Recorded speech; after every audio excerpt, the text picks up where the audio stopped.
buenos días, bienvenidos.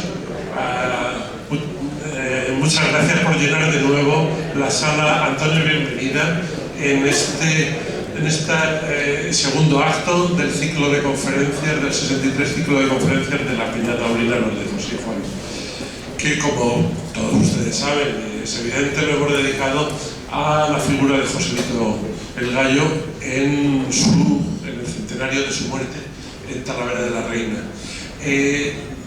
La mesa de hoy está formada por invitados que tienen una relación singular con Joselito.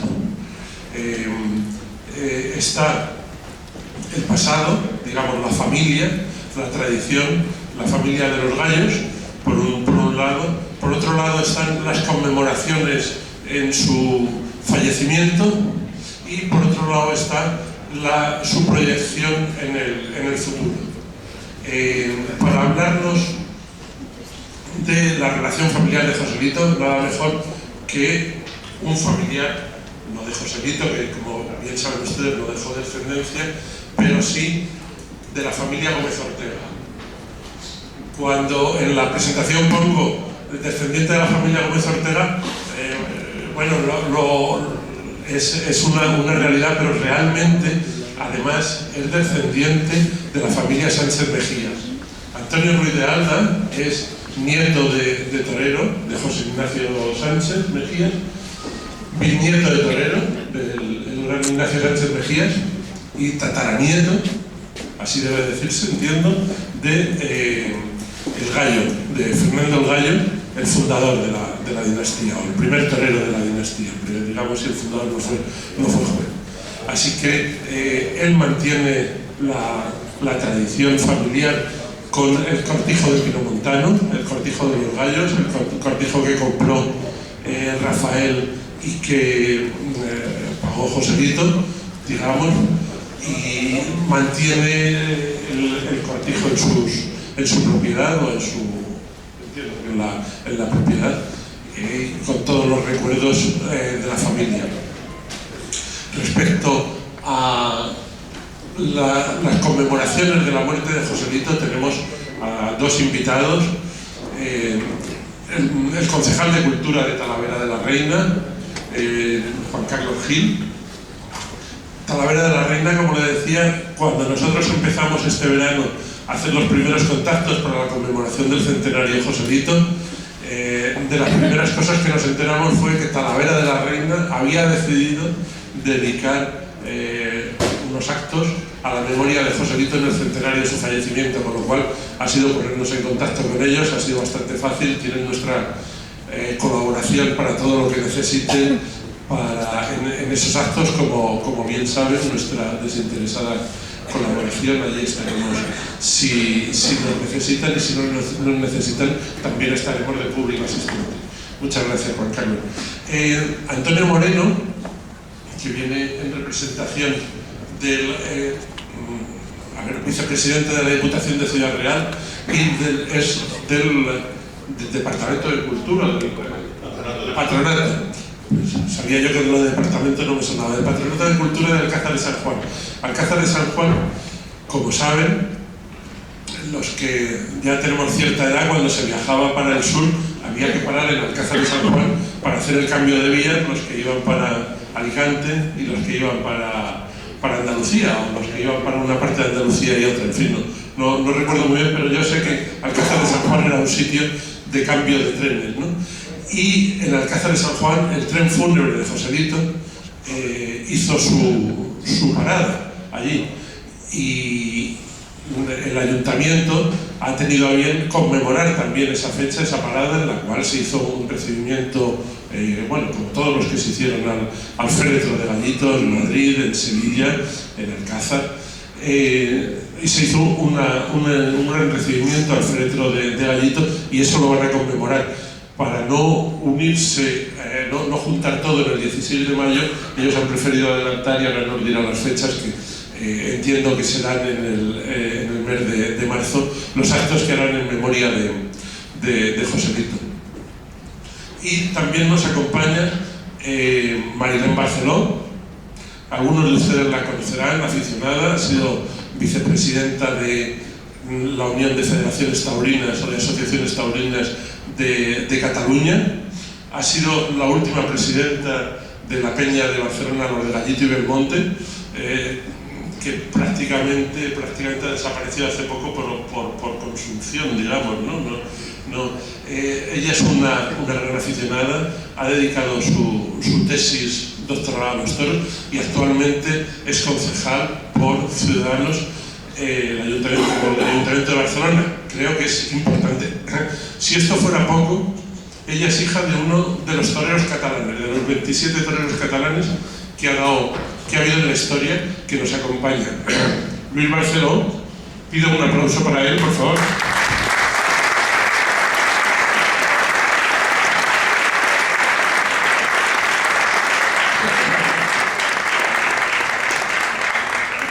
Luis Barceló, nacido en Barcelona, tomó la alternativa en el año 68 en la Plaza Monumental y estuvo toreando, le apoderó la Casa Camará, estuvo toreando hasta el año 71, si no me equivoco, 73.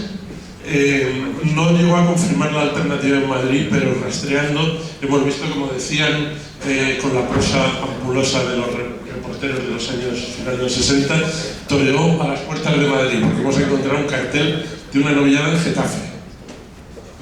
Eso era lo que se decía, torear a las puertas de Madrid. Bueno, pues nada más, yo presento el acto y ya los invitados nos presentan Mariano Chicharro, que también en esta mesa de concejales, Juan Carlos Gil, concejal de Cultura de Talavera, Antonio en representación del vicepresidente de la Diputación y teniente de alcalde de Alcázar de San Juan, Marilén Barceló, concejal de Barcelona, él es concejal de Santa Cruz de Mudela. Así que yo creo que es adecuado la presentación y entre políticos y entre también un representante de la estirpe de los gallos. Muchas gracias.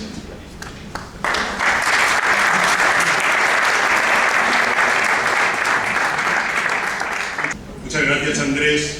Yo, evidentemente, aunque sea concejal de Santa Cruz de Mudela, que como ustedes sabrán, tiene la plaza de toros más antigua del mundo, la de las Virtudes, que es una plaza cuadrada y que compite con la de Béjar, pero porque Béjar tiene más documentación que la que tiene la de las Virtudes. La de las Virtudes, desgraciadamente, a lo largo de nuestra guerra civil y por una serie de circunstancias, se perdieron todos los archivos y yo, uno de los cometidos que me he propuesto es demostrar documentalmente que las Virtudes es la primera plaza de toros que existió como tal plaza de toros, es construida y dedicada a los toros de España y del mundo. Pero bueno, yo no estoy aquí y evidentemente creo que ninguno de los que componemos la mesa estamos como concejales. Concejales son circunstancias, lo que somos como aficionados de los toros y evidentemente los conferenciantes por su relación que han tenido a través de familia o circunstancias con José Luis. Yo voy a presentar porque Andrés ha dicho quiénes son, pero a mi derecha del todo está Antonio Moreno, que es el representante de Alcázar de San Juan. A continuación, Carlos Gil, que es concejal del Ayuntamiento de Talavera. Luego Marilén, que es hija de torero y psicóloga, y ahora os diré más cosas sobre ella. Y a continuación, Antonio Ruiz de Alda Sánchez Mejía. Voy a darle la palabra, como no puede ser en una plaza de toros o en una sala anexa a la plaza de toros, la voy a dar por antigüedad y iré presentando a los conferenciantes a medida que les vayamos dando la palabra. En primer lugar, os voy a presentar a Carlos Gil Sanz, que es concejal del Ayuntamiento de Talavera de la Reina. Su profesión es docente, ha dado clases en tanto colegios públicos como privados, tengo entendido. Es concejal de Cultura y Coordinación del equipo de gobierno del Ayuntamiento de Talavera de la Reina. Ha ocupado durante muchos años cargos de concejal. Es una persona que conoce perfectamente la cultura de Talavera de la Reina y tiene una singularidad. Aparte de representar al pueblo en el que tuvo las circunstancias trágicas de la acogida y muerte de Joselito, que es nieto, que ahora nos contará, del torilero que abrió la puerta de Bailaor, el torero que cegó la muerte de la vida de Joselito. Y que aunque él me ha contado que evidentemente por circunstancias de edad no pudo conocer a su abuelo, porque murió antes de que naciera, pues sí tiene muchas vivencias en su casa de haber oído datos y circunstancias de aquel trágico día.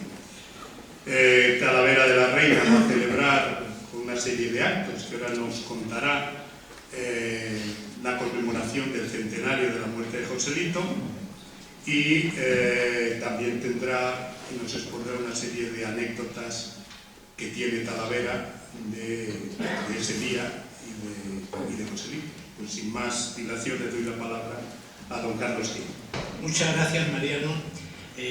Gracias a todos ustedes, socios y socias de la Peña, a la Junta Directiva, de verdad que muchas gracias que nos den la oportunidad a Talavera de estar aquí. Creo que, por desgracia, tenemos que estar y desde luego lo asumimos con enorme satisfacción, colaborar y desde luego realizar una serie de actos para la conmemoración de este centenario.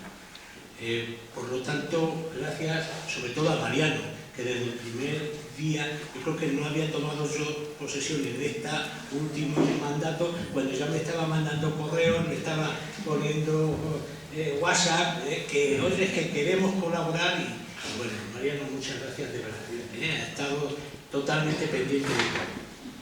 Y yo lo primero que quisiera es ver cómo era la Talavera de aquel 1920.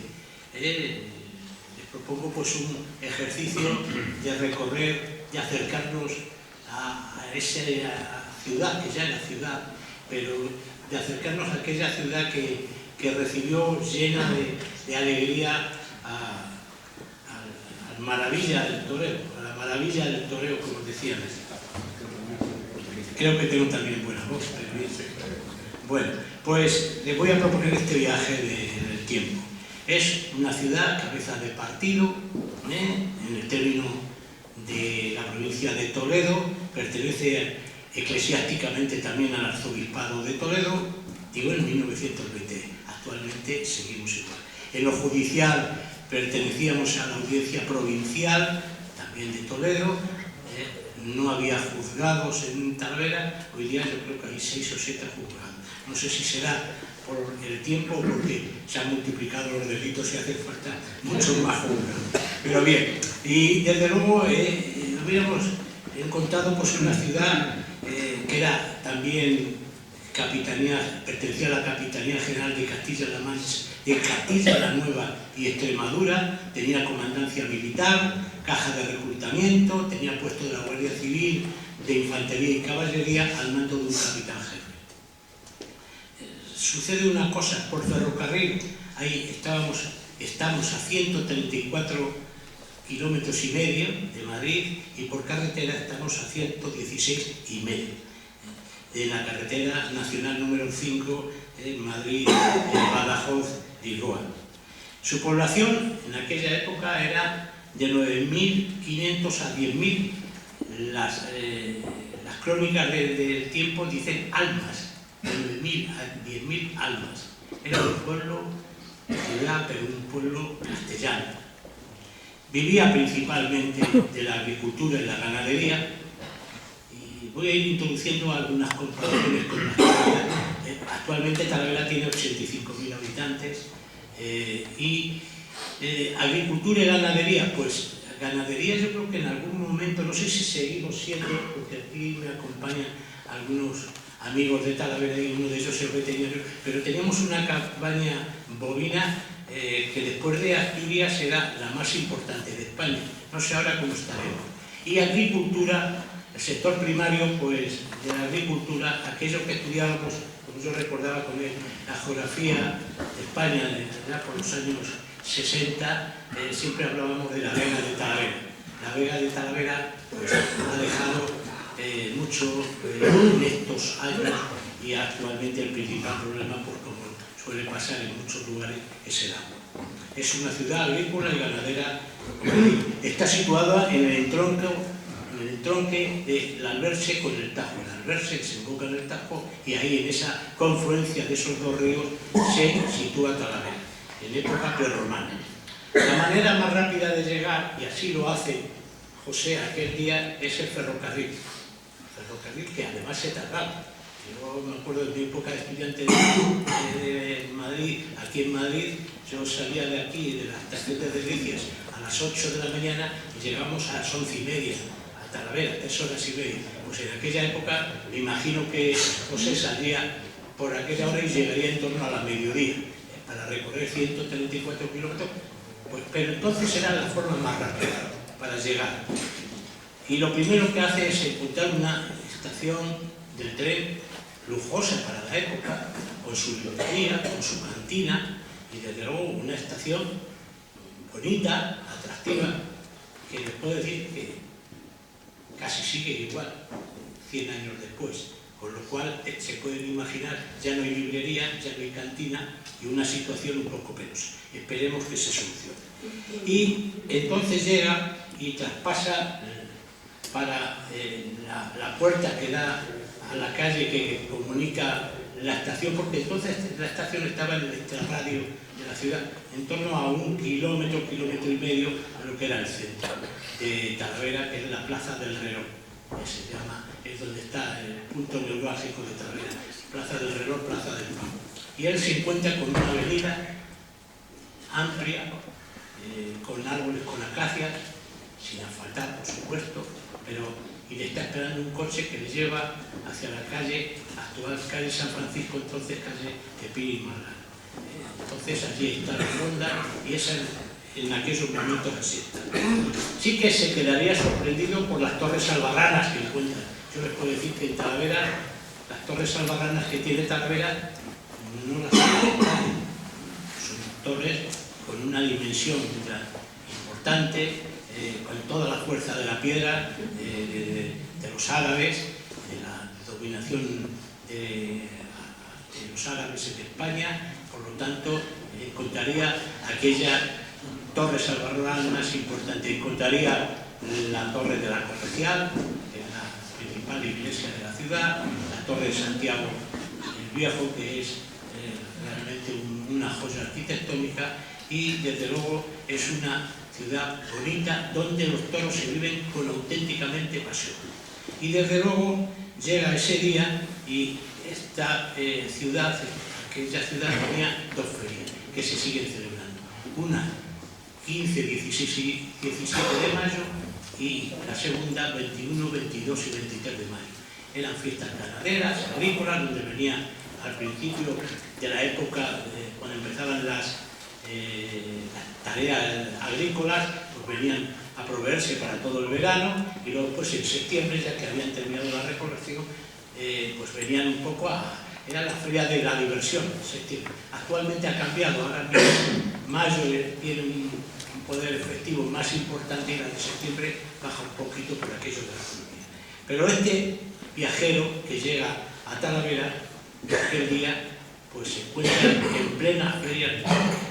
Y voy a pasar a describir brevemente el día que pasa, según una crónica que hemos encontrado, en la última corrida de Joselito, de Ángel Arnaiz, de 1920, que publica, y quedan pocos ejemplares, hemos estado viendo, pero alguno queda. Pero es una crónica que sí que le digo, es una crónica que hace desde un punto de vista de defensa de la ciudad.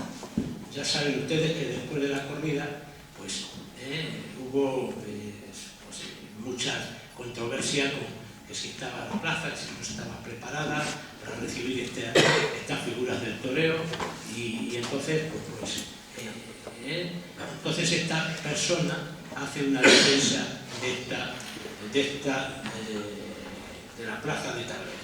Y lo dice así.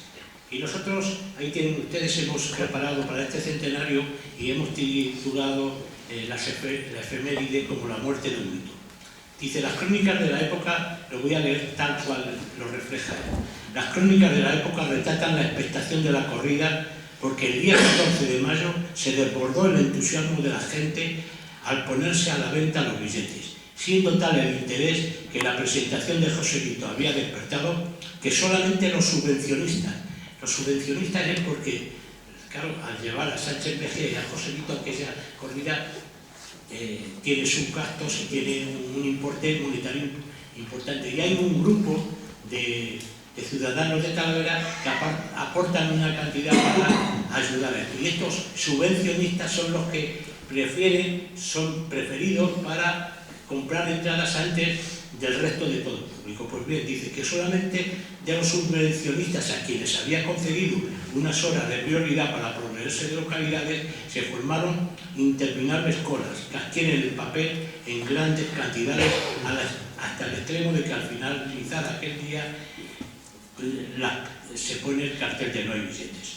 En esta fecha, o sea, 2 días antes de la corrida, el recopilador de estas notas vio pagar 52 pesetas por 2 tendidos de sol, lo que en taquilla solo costaba 5 pesetas cada una.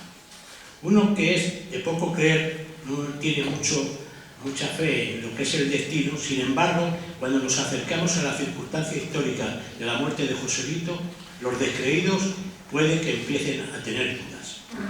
No voy a revelar nada nuevo, pero sí que proporcionarles algunos datos que explican la presencia de Gallito aquella tarde en Talavera. Las fuentes históricas se empeñan en mostrar que Joselito no tenía que torear en Talavera. La ganadería de Ortega iba a lidiar su nueva estirpe en Talavera. La ganadería de Ortega es una ganadería cercana a Talavera, a escasamente 3 kilómetros. Pastan su ganado en el Prado del Arca y en una finca que se llama Santa Polonia, que por cierto mañana se celebra, y hay una fiesta tradicional que los talaveranos y talaveranas nos acercamos a ella. Su sede principal estaba allí en Santa Polonia, pero los toros estaban en Santa Polonia o en el Prado del Arca. Y esta ganadería hay un cambio y por lo tanto quiere lidiar en Talavera. Yo creo que había ya lidiado 2 corridas, una de ellas en Alcalá de Henares, y quiere presentarse en su ciudad. Y entonces, en este contexto, Ortega pensó en Sánchez Mejías, que ya había lidiado toros de su ganadería, probablemente en Alcalá, como diestro que encabezara el cartel. Los contactos con este diestro condujeron inexorablemente a la figura de Rafael el Gallo. Sin embargo, cuestiones económicas imposibilitan esta opción. Descartan el Gallo. Ortega deja en manos de Mejía la composición del cartel para la corrida.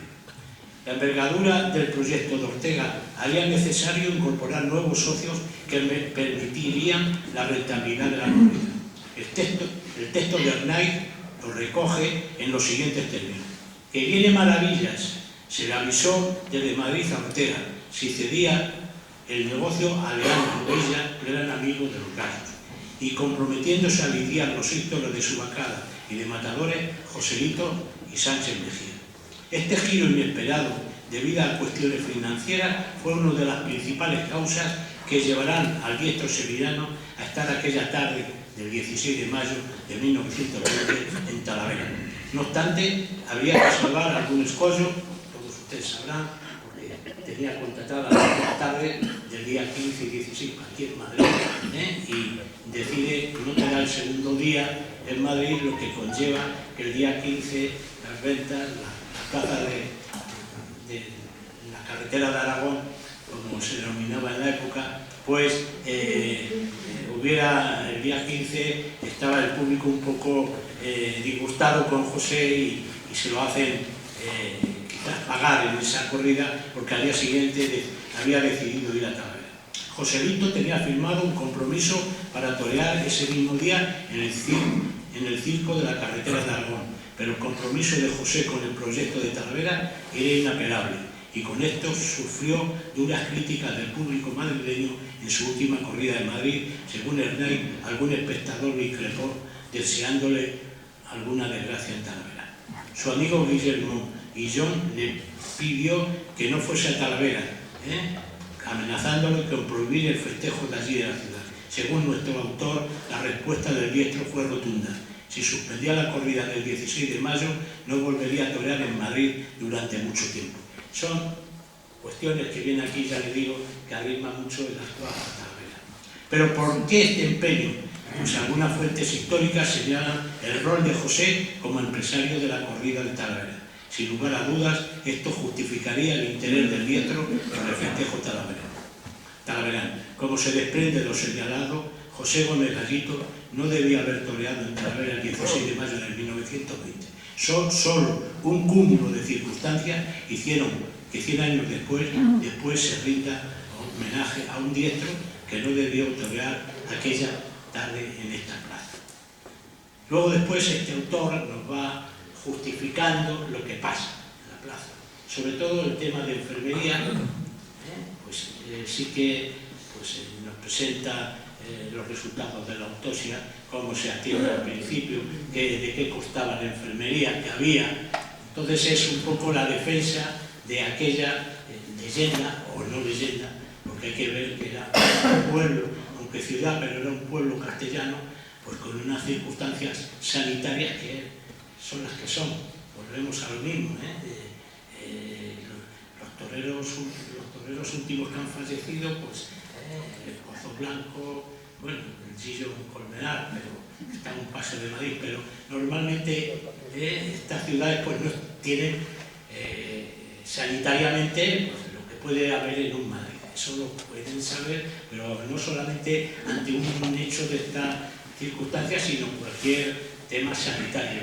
Lo que pasa es que hoy en día se permite, pues, cuando hay un caso importante, que puedan venir algunos a Madrid, etcétera, etcétera. Pero en aquellos momentos las circunstancias eran las que había, era un pueblo con sus médicos y todos ellos sí que es verdad que intentaron lo indecible para salvar la vida del diestro. El desarrollo de la corrida no voy a entrar porque yo creo que habrá algún ponente algún otro día que lo pueda explicar mejor o quizás aquí alguien de su familia lo pueda hacer. Y entro en la tercera parte, que quiero ir terminando. Como decía Mariano, mi abuelo estaba de torilero aquel día. Y en 1920, mi abuelo falleció en 1934 y yo nací 15 años después. Y mi madre tampoco había nacido en 1920, mi madre nació en 1922. Pero sí que es verdad que una de mis tías, mi tía Mercedes, sí que estaba con su padre aquel día allí en la plaza. Y a esas pues sí que la conocí y nos contaba pues que aquel día Talavera era un hervidero, que eso era tremendo, la gente que había, pero la plaza se llenó, pero que los alrededores, lo que son los jardines del Prado, estaba abarrotada de gente de los pueblos, porque Talavera siempre ha sido un pozo de toda su comarca, una comarca natural que no solamente alcanza la provincia de Toledo, sino también la parte sur de Ávila, la parte este de la provincia de Cáceres, parte de Badajoz, en la Siberia de Badajoz, la anchura de los montes. Bueno, pues estaba aquel día lleno Talavera y entonces sí que me decía, mi tía nos contaba que y mi abuelo estaba tan contento. Y sí que era una corrida difícil, mal trapío, pero ni menos, no era muy allá con el yo creo que con la figura del torero que había vivido. Y ahí el quinto toro, bailador, pues estaba encerado con uno de los caballos que había, eso me lo contaba mi tía, estaba el toro allí liado con el caballo, con uno de los caballos que había herido, y José pues dice que tiraba, tiraba con la muleta, pues tiraba para sacarlo de la querencia del toro y termina de retirarlo, y cuando ella me decía que había un comentario que el toro era aborriciado. Ese es el comentario que no veía de lejos y que de cerca era cuando ya se percataba. Era el comentario que había, y que en un momento que José cambia la muleta para colocársela y demás, el toro se la arranca. Y sí que mi tía que estaba allí dice que cuando le vio pasar, después ya con los años que he visto a muchas personas, dice, hijo, llevaba la muerte en la cara, Sí que me dice que paquete de todo lo que es, el paquete intestinal todo casi por fuera, y los médicos pues, y entonces ya hay una conmoción general, pero sí que hay un momento que el presidente de aquella corrida, que era el González de Rivera, alcalde de la ciudad, pues Sánchez Mejía empiezan a valorar si suspender la corrida, pero hay alguien que viene, sale, la puerta de Torriles y enfermería están las dos juntas en la plaza de Talavera. Sale alguien de la conferencia y dice, no, parece ser que no ha sido tan grave. Entonces se da la circunstancia de que sigue la corrida y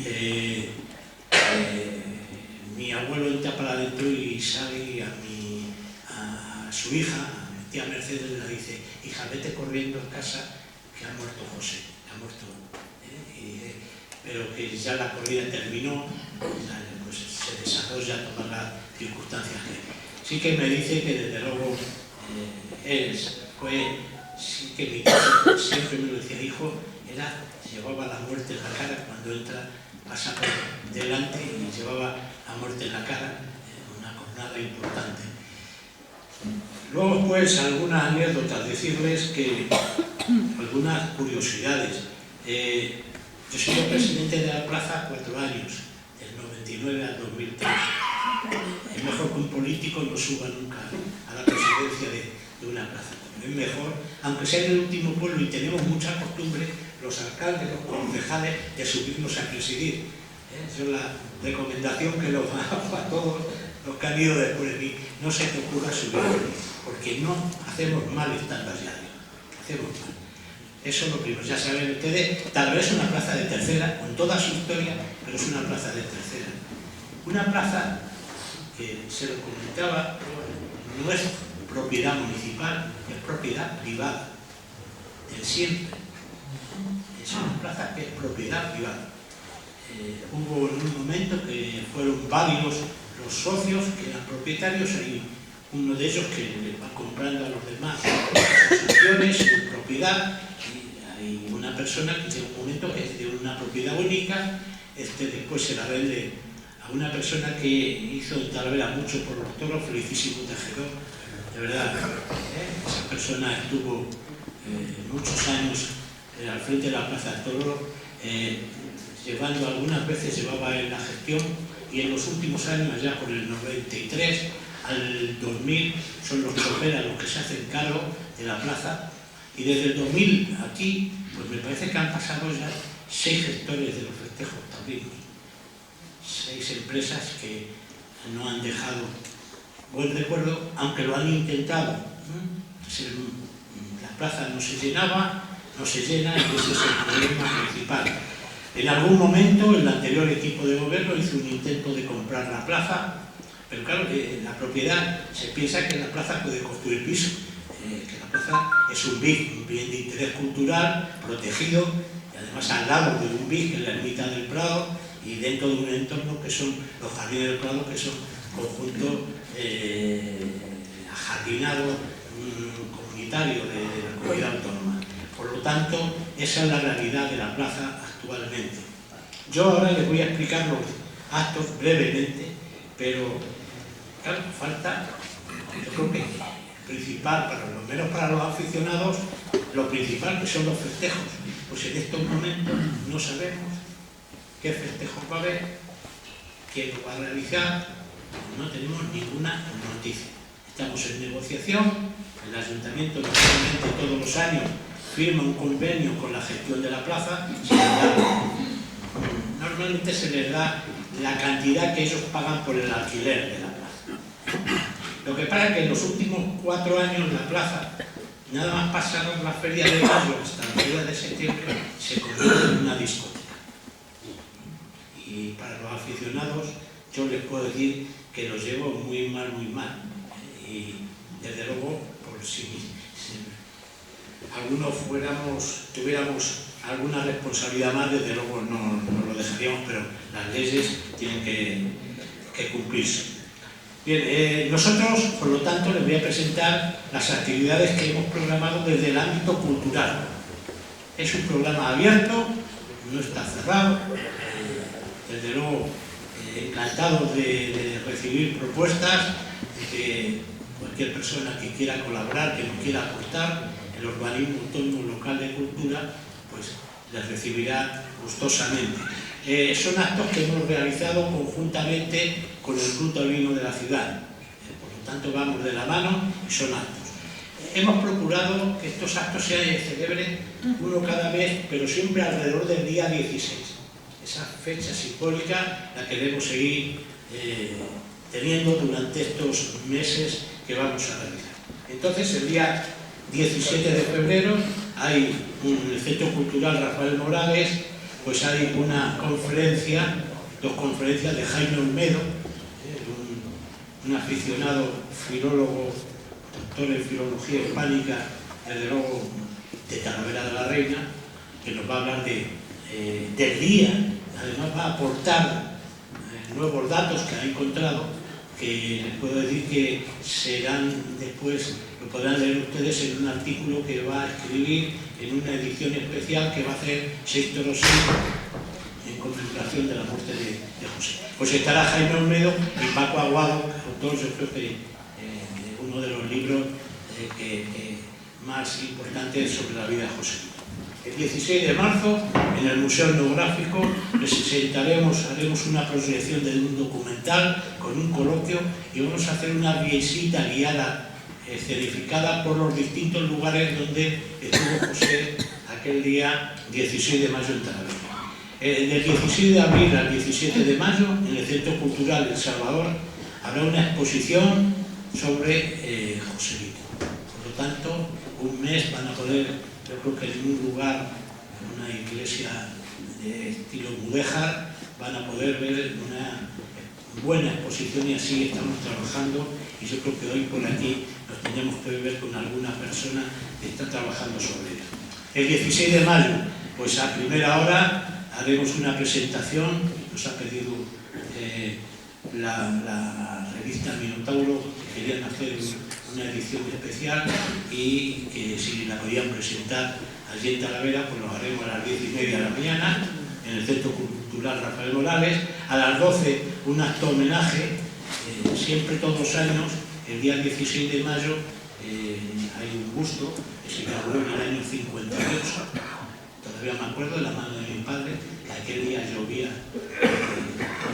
El día 16 de mayo de 1958, caía agua aquel día, pues yo estaba aquel día allí de la mano de mi padre y entonces se hará un homenaje que lo organizan todos los años el Club Taurino y luego después allí cercano a la plaza vamos a inaugurar un tondo cerámico con el logotipo que se ven ustedes allí, será en cerámica de Talavera, que ha sido declarada Patrimonio Inmaterial de la Humanidad por la UNESCO.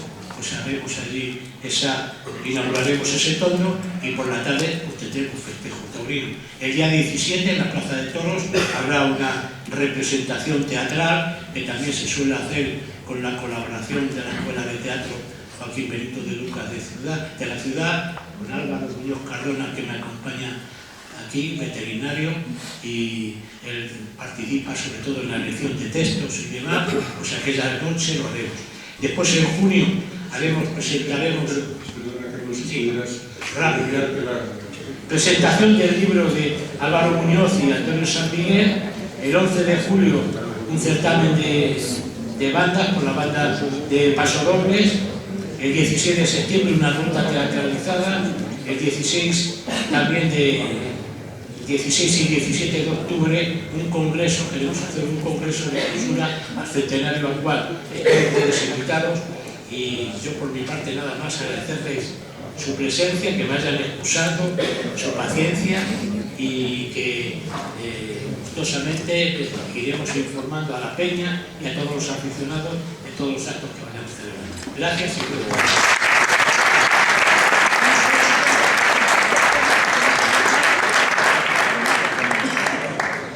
Muchas gracias, Carlos, por tu interesante intervención.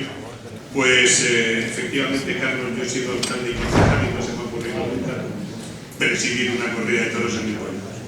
Bueno, a continuación va a intervenir Antonio Moreno. Antonio Moreno Como os digo, representa el Ayuntamiento de Alcázar, porque pertenece a su patronato de cultura. Es doctor en Ciencias Físicas, catedrático en la Universidad de Madrid. Y me contaba que, bueno, Alcázar de San Juan, como ha dicho nuestro presidente, tiene su interés en relación con Joselito, que el féretro de Joselito, una vez que salió de Talavera, paró en Alcázar de San Juan. En Alcázar de San Juan, como él ha comentado, se juntaban las líneas de Valencia y las líneas de Andalucía, de Levante y de Andalucía. Y al parar allí en Alcázar, se le hizo un homenaje, se le rezó un responso, se le cambiaron, me contaba, los velones que llevaba, y me decía que su padre pues asistió en ese día al acto de homenaje que le hicieron en la estación de Alcázar de San Juan. Como todos ustedes saben, pues fue una estación que tuvo mucha importancia por ser un nudo ferroviario importantísimo, como decía, porque se unían las dos líneas en aquel momento de Andalucía y de Levante. Hoy en día la línea de Andalucía pasaba al AVE y solamente pues, se conserva una línea de media distancia que baja. Pues sin más, le doy la palabra a Antonio Moreno. En primer lugar, bueno, agradecer que Alcázar se haya invitado para este acto y simplemente decir, Alcázar ha sido siempre un pueblo muy torero.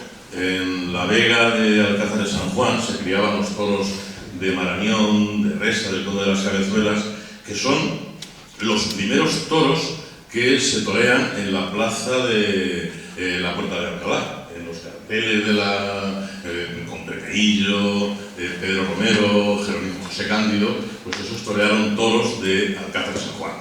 En esa vega, en la vega del Záncar y el Ciruela, mi padre era muletero, es decir, gente que se dedicaba a domesticar un poco las mulas para que luego se pudieran enganchar a los carros y hacer labores agrícolas.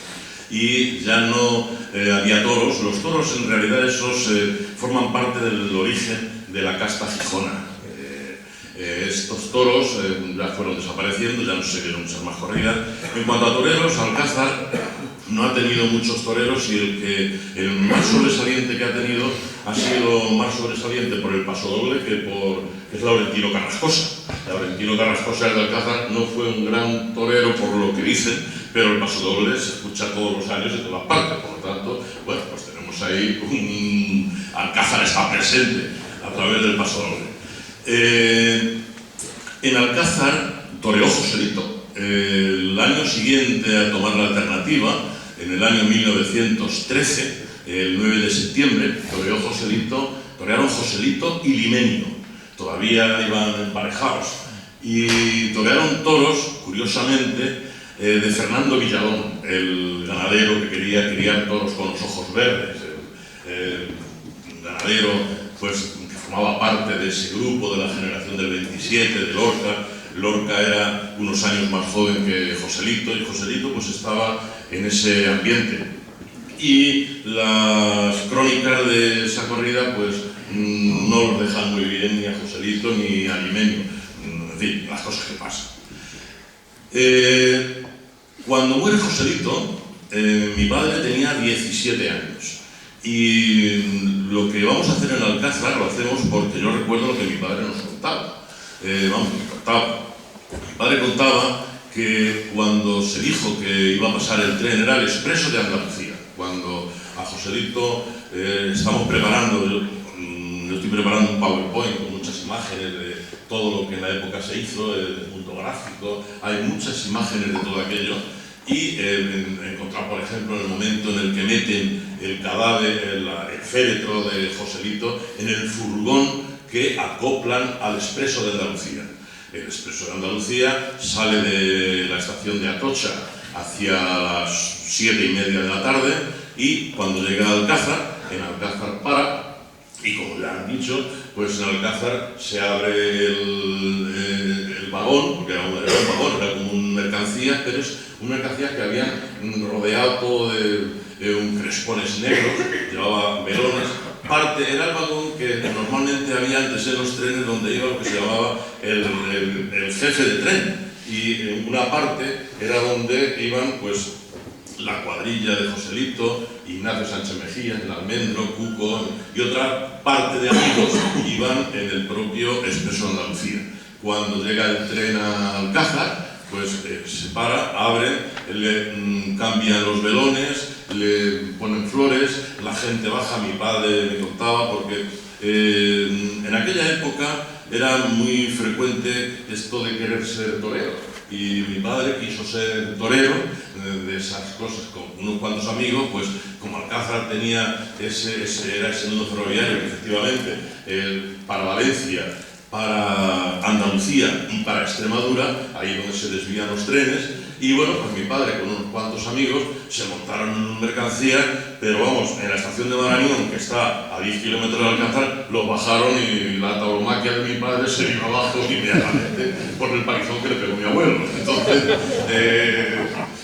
bueno, pues eso lo que sí genera es un interés por todo lo que está relacionado con el mundo del toro muy importante. Y Alcázar, por lo visto, la estación se llenó hasta los topes. O sea, aquello era una auténtica manifestación de duelo. ¿Cómo se llenaron?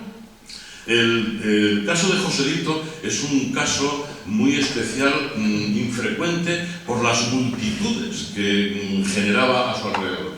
Cuando, por ejemplo, una de las fotos que he encontrado vuelve de América en el año, a principios de 1920, llega al puerto de Cádiz, y el puerto de Cádiz, hay una foto en la que está el puerto abarrotado, o sea, está todo el mundo esperando ver cómo baja Joselito del barco. No digamos ya cuando en Talavera hacen el recorrido desde la plaza de Talavera hasta la estación, la cantidad de gente que va alrededor. Cuando llega a la estación de Delicias, la cantidad de gente que hay en Delicias para ir con él hasta la calle Arrieta, donde vivía Joselito, la cantidad de gente y la cantidad de personajes importantes, políticos, profesores, intelectuales, gente normal, era una manifestación de duelo impresionante. Las fotos que hay de cómo va el cortejo desde la calle Arrieta hasta Atocha, yo creo que ni en el entierro de un rey ha habido tanta gente como la que había en el caso de Joselito. Y lo mismo pasó en Alcázar de San Juan. Aquello fue, bueno, pues fue tan memorable que ahora lo que queremos en el ayuntamiento, la fonda, lo que era la fonda de la estación, donde se vendían las tortas de Alcázar, que supongo que conocéis porque es una de las cosas más famosas que tenemos en el pueblo. Pues vendían en la estación tortas de Alcázar y salían con unas cafeteras muy grandes y daban café con leche, vamos, vendían café con leche. Y ahí mi padre recordaba, porque a los toreros se les conocía, pues Ignacio Sánchez Mejía, en fin, todos ellos, tomándose un café para descansar un poco. Bueno, pues vamos, esa fonda ya no está como tal fonda, pero se ha mantenido porque una de las curiosidades que tiene esa fonda es que está rodeada, los azulejos de la pared son una reproducción del Quijote.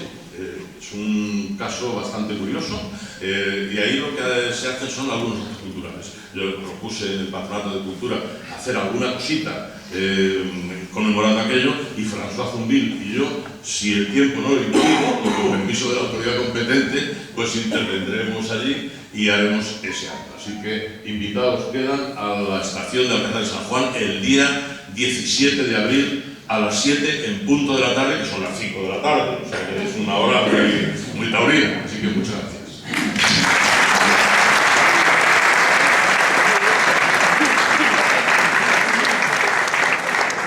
Muchas gracias, Antonio.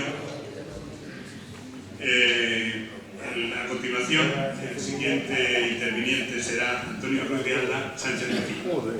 Antonio es economista de profesión, es, como ya ha dicho Andrés, sobrino bisnieto de Joselito y bisnieto de Sánchez Mejía, de Ignacio Sánchez Mejía.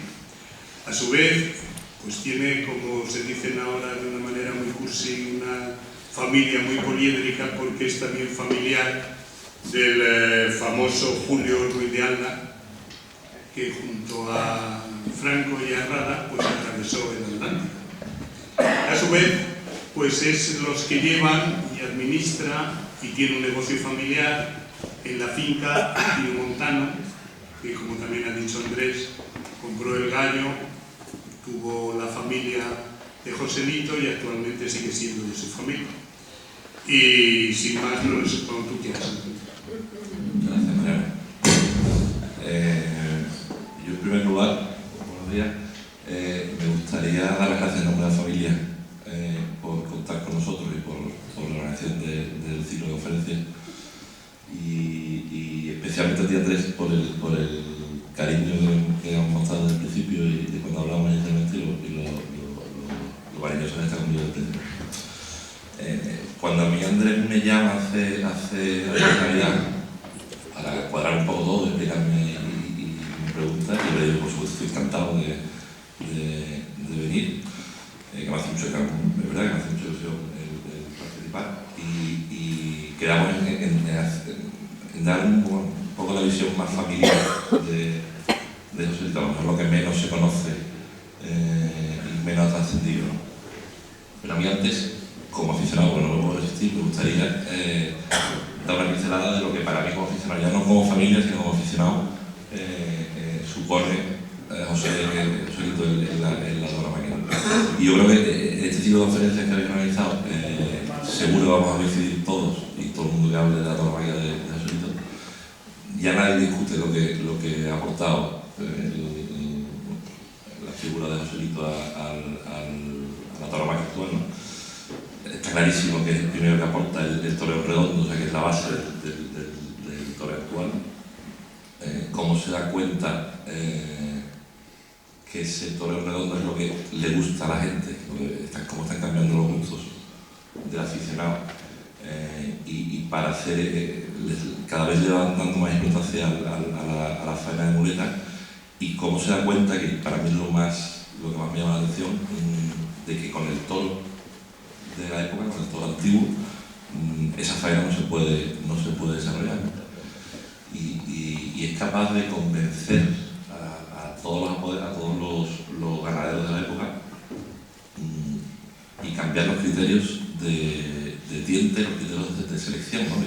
Y cómo tiene muy claro y tiene en la cabeza cómo amoldar, cómo hacer el toro, cómo tiene que cambiar el toro para poder permitir que se toree como él tiene la cabeza.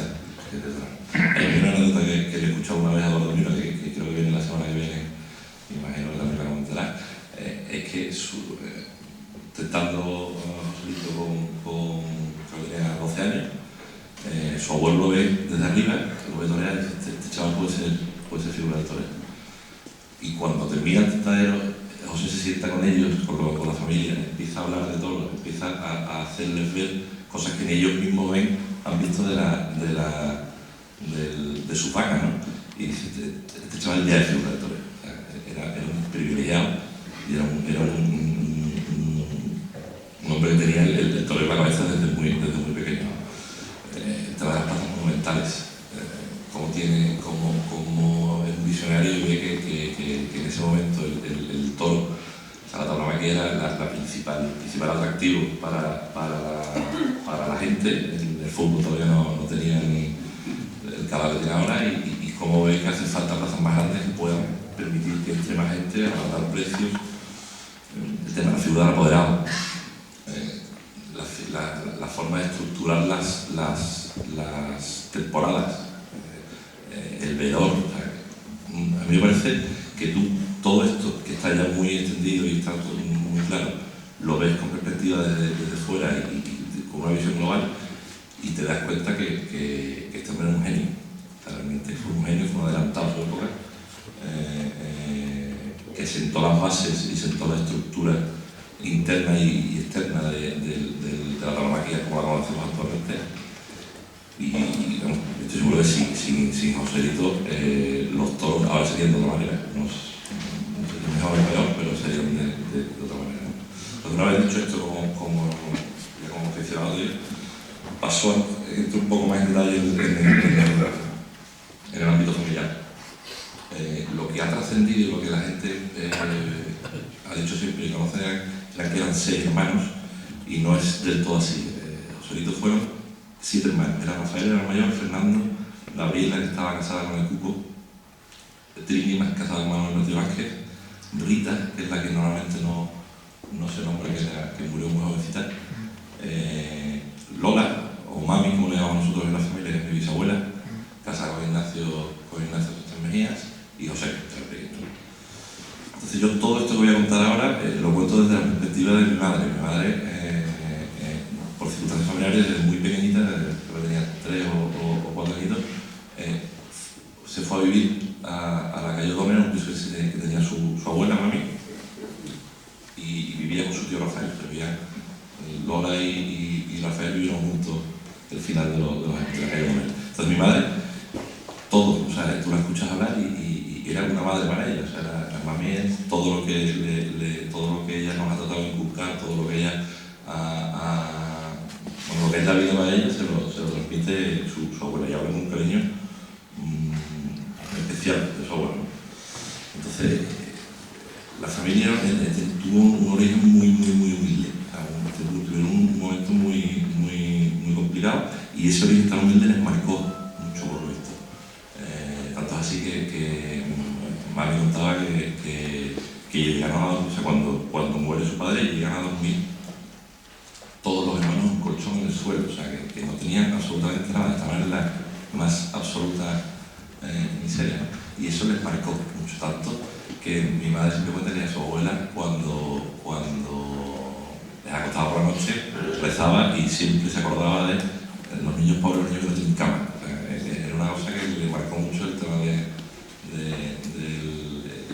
esos inicios tan complicados, ¿no? Pero a su vez era una familia muy alegre, muy divertida, se querían mucho todos entre ellos, tenían una relación muy cercana, todos los hermanos, se respetaban mucho. Mi madre siempre dice al final que era gente muy humana, gente muy sencilla, pero gente con mucha humanidad y con muchos valores arraigados que siempre transmitieron, ¿no?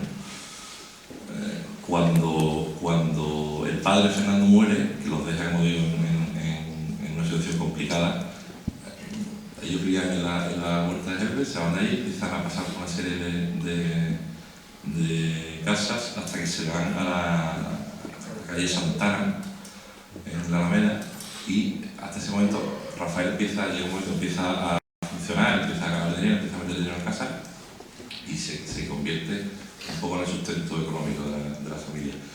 Pero muy rápido, José, yo creo que pasa un poco lo mismo que pasó fuera. O sea, en el momento que todo, o sea, lo que pasó, lo que la gente se daba cuenta del mundo del toro, la familia también se dio cuenta, ¿no? Era un privilegiado, una cabeza fantástica, todo lo hacía bien, todo lo organizaba bien, y en muy poco tiempo, en el momento que empieza a ganar dinero, se hace cabeza de familia, ¿no? Mami contaba siempre que mi hermano tenía la cabeza muy bien puesta, ¿no? Tenía muy buena cabeza, ¿no?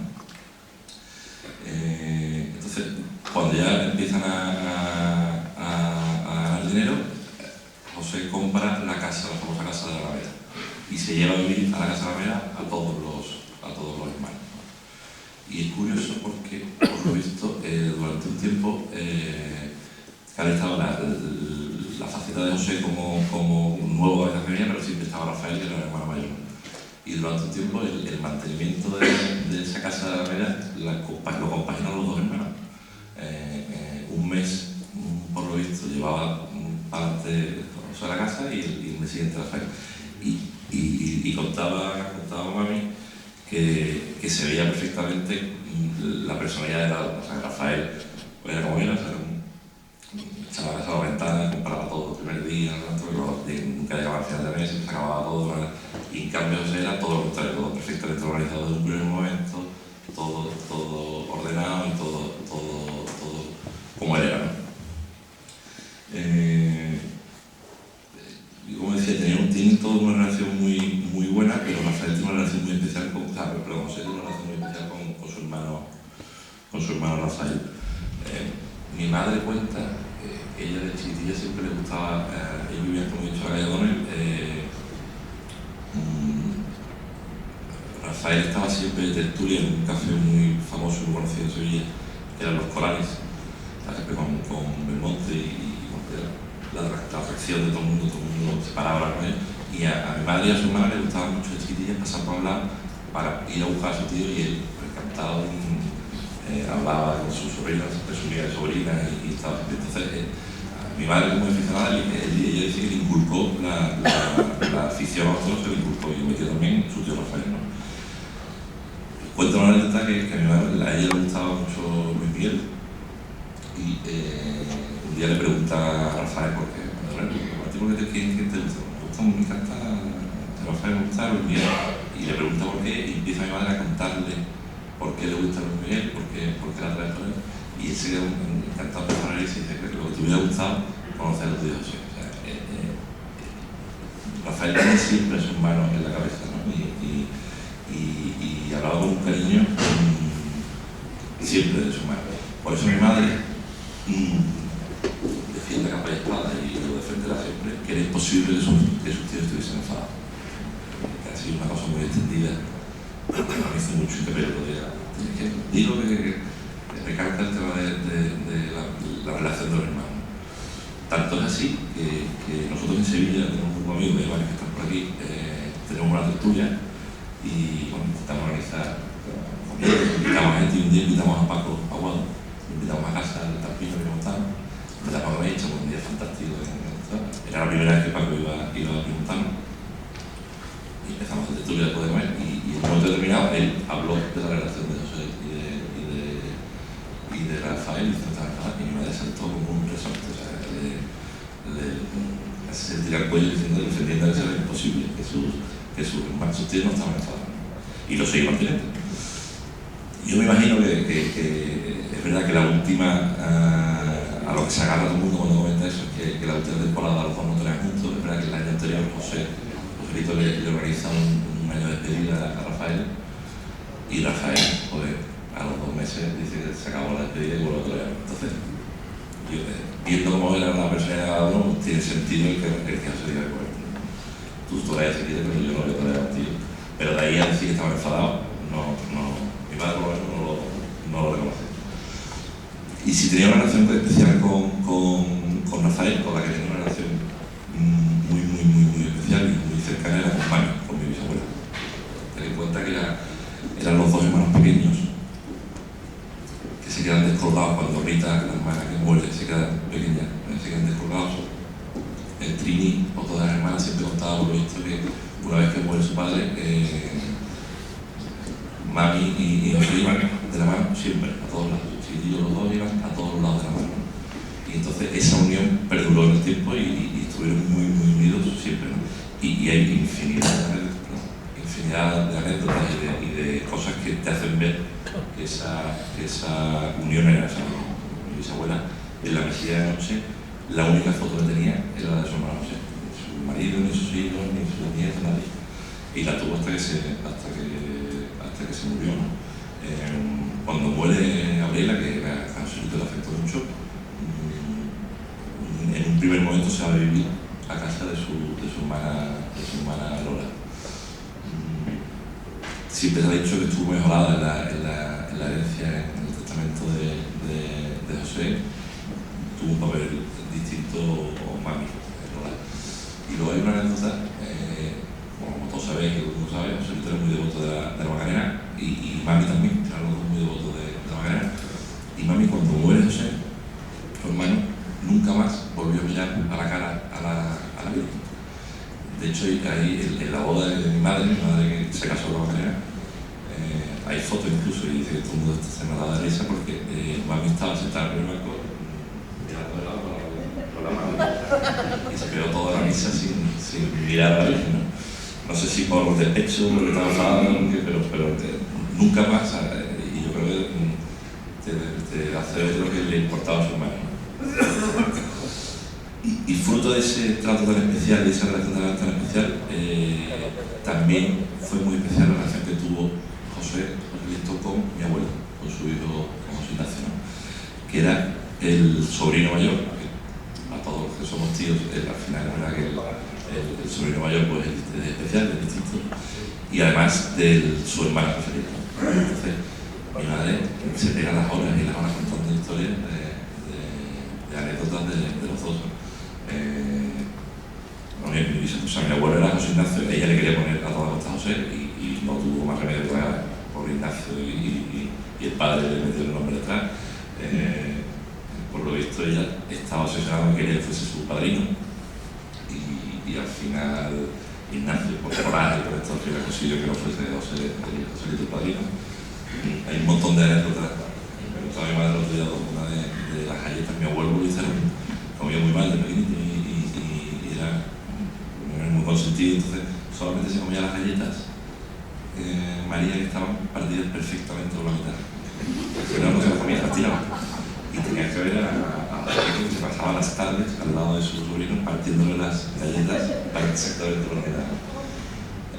También por visto, un día que estaba con una bombilla, la bombilla, al principio, o sea, la primera bombilla de filamento, pues mi abuelo con 2 añitos tiró la bombilla al suelo y hizo una gracia y a su le hizo muchas veces y dice que le llegaba a casa con cajones de bombillas para que el niño se detuviese y se tiraba al suelo. O sea, perdía bien con el sobrino. Llamaba a la hermana para traerme al niño a Madrid. Y en plena temporada se cogió un tren y se iba a Madrid, con lo que suponía en ese momento hacer un viaje a Madrid, no era pendiente de vaya a Madrid. Entonces, tenía una relación muy especial. Mi madre se cuenta que le contaba a su madre y su abuela que un día que Ignacio entra a casa de los Valles de la radio a recoger a su mujer, a mami, y se encuentra a su hijo, a Ignacio, sentado sobre un escalón un día de toros, que estaba toda la noche y no sé qué haces aquí, esperando que Dios sea. Era una relación muy, muy especial. Y luego el tercer disco de Ignacio, que bueno, al final también yo creo que tuve que tener una relación distinta, ¿no? Porque como todos sabéis, Ignacio empezó como analista de solito, o sea que él tenía la visión del profesional, sabía que era súper dotado y lo había visto en la plaza y había aprendido de él, pero luego al final era su cuñado y era el marido de su hermana preferida y tenía una relación por esto muy especial los dos. A mí me encantan 2 anécdotas de Ignacio, que es cuando va a México y la primera vez y le preguntan por la hora, le comentan la hora y él responde como muy seguro de sí, diciendo yo soy bastante mejor de lo que va ahora y solamente voy a llegar a bandillero de José Luis. Y otra que me contaba mi madre el otro día en el Pino, que era un viaje de estos de tren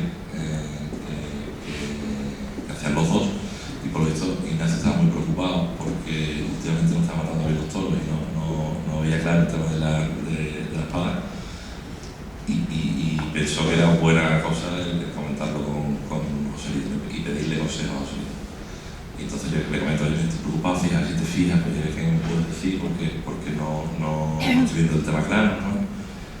Y José empieza a hacer una fotografía exacta e inmediata de todo lo que estaba haciendo mal. Esto. Y Ignacio se queda pero que no me lo has dicho antes, no me lo has preguntado. O sea, que al final te demuestra la relación tan especial de respeto y de admiración que se tenían los dos. Y por lo visto, Ignacio lo pasó fatal y tuvo un momento muy complicado cuando muere José Luis. Y a mí me gustaría hacer una mención especial a Pimontano, que lo habéis nombrado antes, ¿no? Que es la casa de la familia. Cuando muere Joselito, mi bisabuela, Ignacio y mami le compran la casa al resto de hermanos, que era Ignacio. Entonces, lo que normalmente ha trascendido y la gente piensa que era la casa de Joselito. Y no es del todo así. O sea, la casa, mi madre siempre dice que la casa era de Rafael. La casa la compra Rafael, la mantiene Rafael, el que hace toda la obra, el que hace la plaza de toros, y lo que pasa es que Rafael era como era, que era una persona muy peculiar en todo, y el tema de los pagos, porque también era igual de peculiar. Entonces era un poco desastre en ese aspecto, y la casa pues, no llegaba al momento que tenía que hacer frente a los pagos, salía a subasta, venía José por detrás y era el que ponía el dinero para que se la quitaran. Entonces llega un momento que la madre dice, dejar de tontería, vamos a poner esto, vamos a ordenar esto, que la casa de Rafael, vamos a ordenarlo y se escritura a nombre de José Luis, que es la famosa escritura que se mantiene en casa en el Pino, que es curioso porque va a nombre de Gabriela en representación de José, y abajo, escrito después, pone para Rafael. Y sí, manteniéndose Entonces, el Pino para nosotros, para la familia, yo creo en aquella época y ahora, es un sitio muy importante, un sitio muy especial, porque yo creo que tiene no sé si alguno de nosotros lo conoce, incluso para nuestros amigos, o sea, es un sitio que tiene algo especial, es algo muy importante para nosotros, es un sitio de reunión donde nos reunimos, sí, mis padres, todos los hermanos nos reunimos allí, con los sobrinos, en verano estamos al famoso albergue, que hay muchas fotos de Ignacio, o sea, es un sitio para nosotros muy especial, ¿no? Y a mí una anécdota con esto del vino que me divierte mucho, que es cuando, ¿sabes? Que a pesar de todo el lío que hubo con Corrochano y Joselito al final de la última temporada de Mantículos ABC y al cabo del tiempo, Ignacio acaba siendo íntimo amigo de Gregorio Corrochano. Y íntimo amigo las mujeres, o sea, mi madre cuenta que Gloria y Gregorio Corrochano, cuando venían en Semana Santa, siempre venía así, lo primero que hacían era ir a la calle de Bonera a dar un beso a la mami, ¿no? Tenía una relación muy especial. Y llega un momento que mi abuelo empieza a hacer tonto y decir que quiere ser torero, ya es jovencito, ¿no? Ignacio se preocupa y me dice, si le quito la tontería a este niño, y habla con Gregorio Corrochano y dice, me lo llevo a tu hijo, a Alfredito, me lo llevo a montar una temporada para que estudie con mi niño, que juega al fútbol y le quita la tontería esta de los toros, y al final lo que acaba pasando es que Alfredo se convierte en torero. ¿Vale? Y yo creo que me hace mucho gracia porque te hace ver que el Pino es un sitio especial, ¿sabes? Que tiene una casa de la persona propia y que se ve muy bien en esta anécdota. ¿Cómo más? Daros las gracias otra vez y deciros que espero que os haya gustado y hayáis escuchado algo que no se pudiera y que me ha encantado.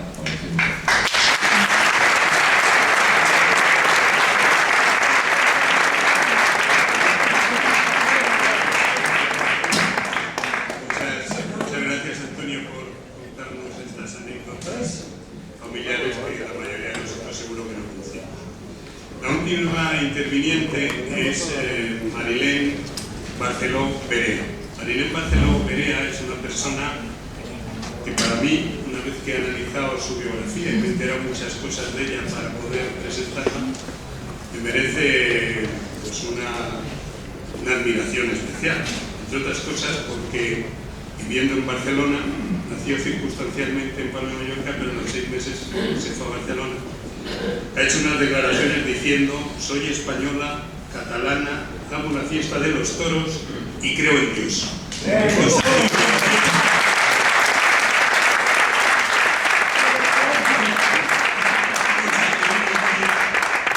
Creo que es admirable.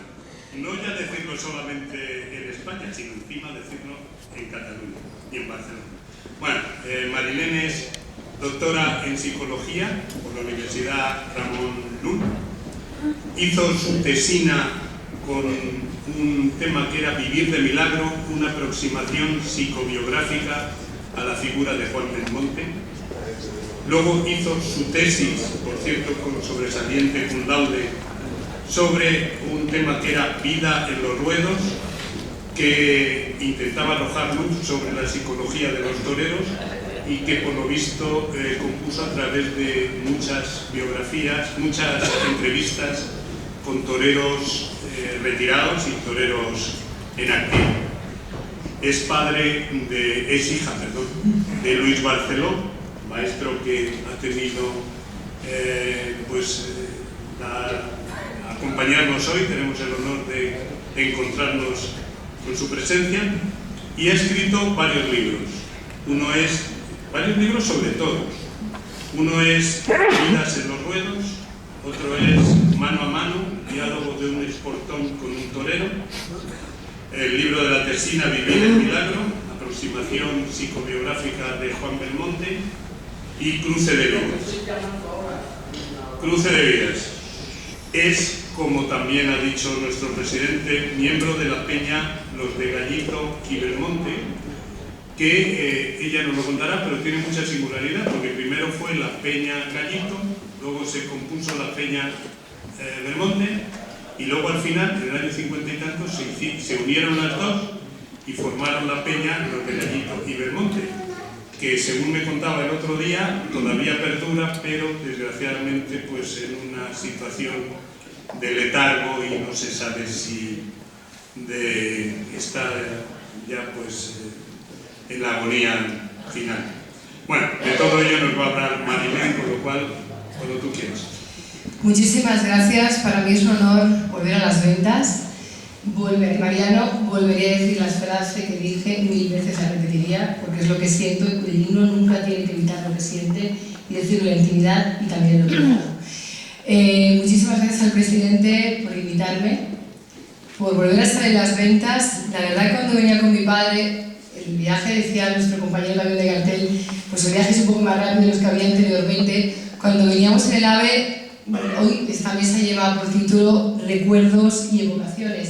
Pues a mí me venían muchísimos recuerdos de mis conferencias respecto al mundo del toro, de mi tesina, de mi tesis doctoral, de las ventas de Galicia, me acuerdo de la Peña de los Areneros, me acuerdo mucho hoy de Rafael Campos de España, y realmente pues es un placer a veces dejar un poquito tu actividad que tienes en el día a día en la ciudad condal y estar entre vosotros, y primero de todo agradecer a mis compañeros de cartel, con los que también he aprendido muchísimo, sobre todo de mi gran pasión, que es el mundo de los toros. Y si algo volvería a hacer, además de esa frase, es mi tesis doctoral, donde tuve la suerte de analizar la personalidad de los toreros. Y realmente lo volvería a hacer porque creo que a mí me ha formado mucho como persona, porque la fiesta de los toros está llena de valores que se deberían continuar transmitiendo. Un honor estar aquí, y más cuando en mayo de este año se cumplirán 100 años de esa trágica corrida de Talavera, pero fijaos la magia que tiene el torero. Han pasado 100 años y el recuerdo sigue hoy latente. Para mí es un orgullo estar entre dos retratos, el de Joselito y el de Belmonte, que me está mirando. Y mirad, Belmonte estuvo muy unido a la ciudad de Barcelona. De hecho, la Plaza de Toros se volvió a bautizar, primero se llamaba Sport, se rebautizó con el nombre de Monumental en 1916, en plena edad de oro del toreo, toreando nuestro protagonista de hoy, Joselito, acompañado de Francisco Posada y Saleres II. Cuando a mí me hablan de la Plaza de Toros Monumental, no puedo olvidar a otro gran maestro, filósofo, que para mí también es psicólogo, Ortega y Gasset. Ortega y Gasset decía: si quieres saber cómo está España, ves a la Plaza de Toros. Pues si quieren saber cómo está Cataluña, miren la Plaza de Toros que tenemos. Y si hay alguien que a mí me lleva a conocer a Joselito con profundidad, es el Pasmo de Triana, el fenómeno, el que tengo a mi derecha. Y por ese motivo, por esa complicidad y esa magnífica relación que había entre Belmonte y Gallito, en mi tesina doctoral le dediqué un capítulo. Dicen que una frase, que un punto puede cambiar el sentido, o sea, que un punto, una coma, pueden cambiar el sentido de una frase. Pues a mí una frase cambió el sentido de mi tesis doctoral y creo que también me ha marcado la vida. La frase de Juan Belmonte que decía que uno no torea ni se enamora a voluntad. Y mucho más allá del sentimiento romántico que tiene, pues para una psicóloga es muy atractivo. ¿Por qué? Porque las emociones realmente se sienten y uno decide si las sigue o no.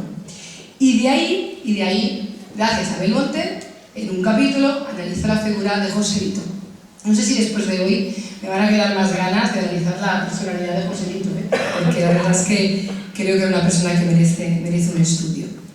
El mundo del toro le debe muchísimo a estos grandes toreros. Los aficionados, sin duda, una de las cosas más importantes que tiene la fiesta de los toros, y hay que cuidarla muchísimo, hay que cuidar muchísimo a la afición, construyeron una rivalidad entre los dos diestros.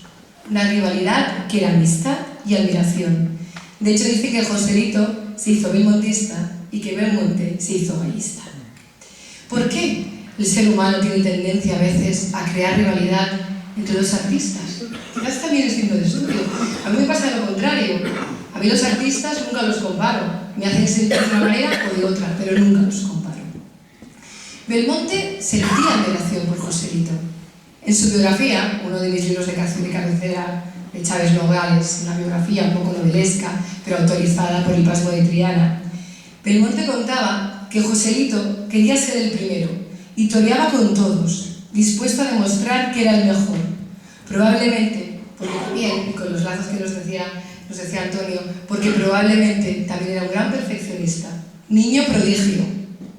Cuando uno llega tan alto, con una edad tan temprana, imaginaos el nivel de exigencia que uno debe tener.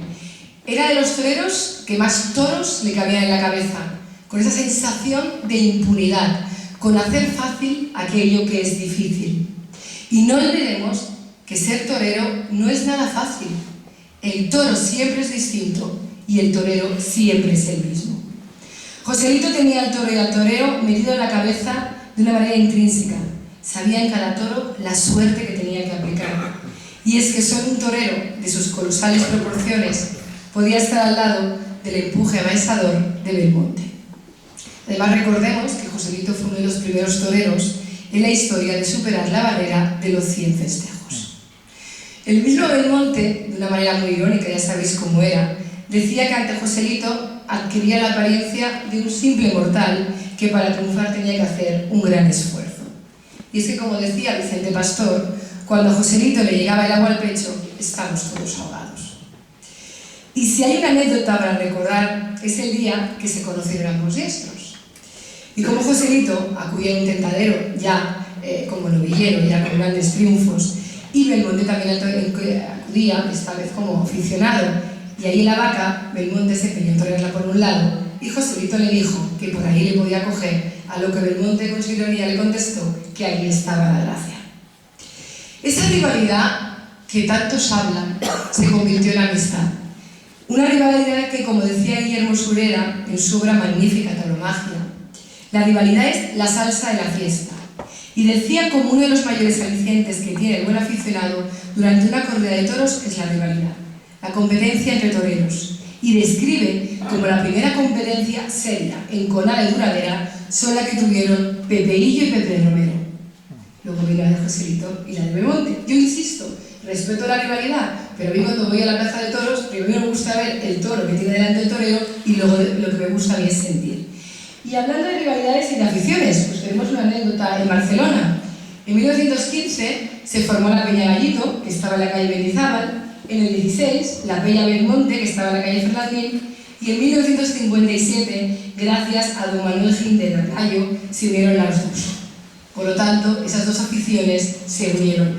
Yo he podido ejercer muy poquito. Para mí, el presidente de la Peña, de José Juan, en Belmonte, de Gallito y Belmonte, en Barcelona, sigue siendo Germán Compán, con el que justamente ayer hablaba antes de venir aquí. Fijaos cómo es el destino. Dos toreros que marcan la tauromaquia, que marcan la edad de oro del torero. 258 tardes torearon juntos. Y decían de esa magnífica complicidad que había. Como comentabais anteriormente, esos viajes en tren para ir de una plaza a otro les proporcionaba esa intimidad que muchos de los aficionados que consideraban que había rivalidad se hubiesen quedado parados de la gran complicidad que tenía. Y si hay algo para recordar, y que a mí me impactó muchísimo en la tesina, es cuando Belmonte habla del día anterior a la corrida de Talavera de la Reina. Lo habéis comentado anteriormente. Dice que toreaban en Madrid el 15 de mayo de 1920, tenía que torear con Ignacio Sánchez Mejías, y en el patio de caballos los aficionados estaban muy exigentes. Vuelvo a insistir, el toro siempre es distinto, el torero siempre es el mismo. Hablamos de una profesión en la que el principal protagonista es el sentimiento. Evidentemente hay conocimiento y hay técnica. No siempre se puede estar de la misma manera. Y esa presión, claro, quieras que no, afecta muchísimo a todos aquellos que han hecho de su vocación su profesión. Y esa exigencia les empezaba a pasar factura.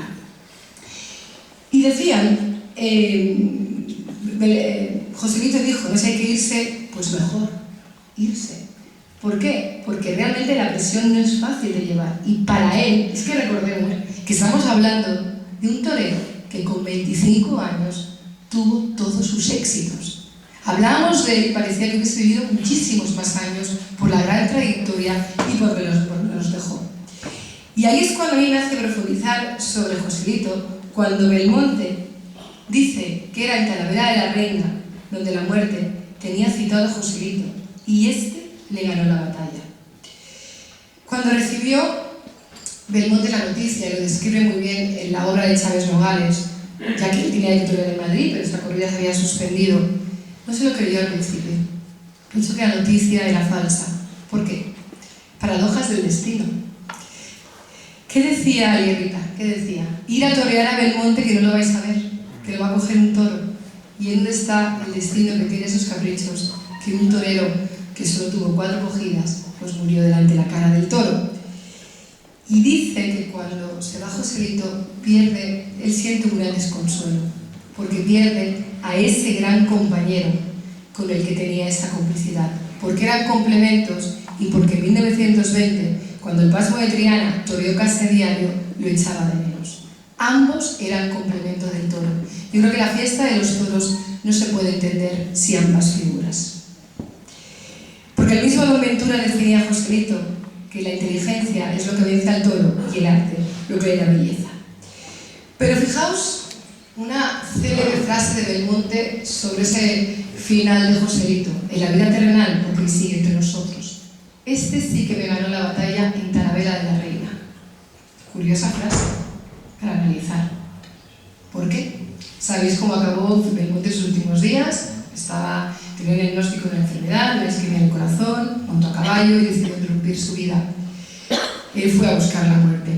Porque para un torero, que yo tuve la suerte de hacer esa tesis doctoral y analizar la personalidad de los toreros, estar ante todo es todo. Construyen su proyección de vida, su proyecto vital, lo construyen a través de su profesión. Muchas veces los toreros retirados te dicen que continúan toreando, que continúan realizando la faena, y cuando están sentados en la plaza, ven y sueñan con la faena que le harían ante el toro. Por eso quizás Belmonte prefería hoy ante la plaza, ante la cara del toro. Miren, yo hoy, la verdad es que se me ha despertado la curiosidad de analizar a Joselito, porque además todo lo que he aprendido también con todos vosotros, con vuestras intervenciones, así que si el tiempo me lo permite, que ya sabéis que el tiempo no ando con mucho, no lo descarto. Un diestro con 25 años marcó la vida de la tauromaquia en nosotros, un diestro que aún se recuerda. Esta conferencia lleva por título Recuerdos y evocaciones. Y es que el mundo del toro tiene algo mágico, y es que los instantes te recuerdan lo que pasa. De hecho, Mariano me enviaba un vídeo el otro día que también pude ver, y realmente el mundo del toro tiene esa magia. Generación tras generación se transmiten unos valores y se transmite aquello que los diestros nos dejaron en la edad de oro del toreo y que lo seguimos recordando. Esa magia que tiene el toreo cuando vamos a la plaza y podemos recordar instantes. Aunque yo siempre digo que la magia que tiene un instante es que no es eterno, porque si no perdería esa magia. Así que hoy, con un título de una conferencia que lleva Recuerdos y evocaciones, y yo al lado de Belmonte y de Joselito, yo quiero acabar mi intervención con una pincelada emocional. Ya que soy psicóloga, quiero acabar con una pincelada emocional, y más estando en las ventas. Así que estando en las ventas, creo que es una de las plazas mejores que tiene el mundo taurino.